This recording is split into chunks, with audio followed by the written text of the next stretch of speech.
Have you ever considered that one of art history's greatest leaps forward wasn't some stroke of genius, but a biological firmware update? Today, we're diving into how a medical crisis didn't just threaten the career of the great Impressionist master Claude Monet, it accidentally gave him a superpower.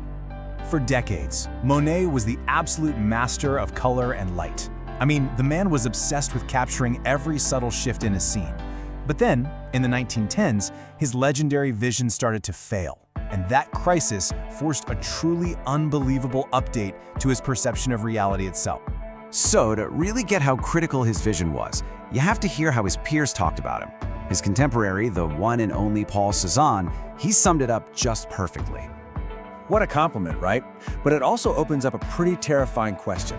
What happens when that legendary piece of hardware, that 1 in a billion eye, starts to fail? Okay, let's get into the technical problem. In the early 20th century, Monet's optical sensors began to seriously malfunction, and it led to this slow, agonizing decay of his most precious tool. The data here tells a really grim story. It's like a slow-motion system failure. It all started back in 1905 with just a bit of fuzziness. But because of cataracts, basically a protein buildup that was turning his eye's lens yellow and cloudy, his vision just kept getting worse year after year, until by 1922, he was officially declared legally blind. And, this physiological decay, it spilled right onto the canvas. His famous, delicate, airy touch, gone, replaced by these thick, coarse strokes. And because that yellowing lens was filtering out cool colors, his beautiful blues and greens just looked like muddy browns to him.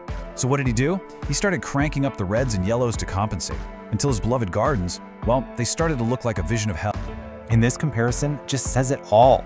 You don't need to be an art historian to see the difference. On the left, you've got a painting from his prime. It's all about subtle light and color. And on the right, a piece from his cataract years. It's chaotic, it's fiery, and you can almost feel his frustration and rage just boiling off the canvas. So, with his entire career on the line, Monet finally agreed to a really risky surgery. But to understand why the result was so mind-blowing, we first have to take a quick detour into a hidden world of color that's all around us, but completely outside our normal perception. Okay, so ultraviolet, or UV light, it sits just beyond the violet end of the light spectrum that we can see. To us, it's totally invisible, but that's the key phrase right there, to us. And this is where the biology gets really cool. See, our eyes have a built-in safety feature. The lens in our eye acts like a high-end filter, blocking UV light to protect our retinas. But insects, like bees, they don't have this filter, and that gives them access to a completely different reality. One where flowers have these hidden ultraviolet stripes and patterns that act like landing strips, guiding them to the pollen. In fact, scientists actually have a name for this specific range of ultraviolet color that's so vital to insects but invisible to us. They call it bee purple. Now, remember that name. It is the key to this entire story. All right, let's get to the turning point. By 1923, Monet was completely desperate. He had actually seen a fellow artist go blind from the exact same procedure, but he finally agreed to go through with the terrifying, high-stakes surgery. The recovery sounds like it was just an absolute ordeal. He had to lie perfectly still for days, his head literally locked between sandbags. And when the bandages finally came off, his vision was so distorted, he was convinced his career was over. It was his worst nightmare come true. But then, his eye healed. The procedure itself was pretty straightforward. Doctors just removed the clouded, yellowed lens that was blocking all the light. But here's the thing. In doing that, they also removed his eye's natural, built-in UV filter. The very piece of hardware that had been protecting his retina his entire life was just gone. So here's the punchline. The surgery wasn't just a repair job. It was an upgrade. By taking out the faulty component, the doctors inadvertently gave Monet the ability to see a range of light that no human is ever meant to see. He could now see bee purple. And this, right here, is where the story takes its final, incredible turn.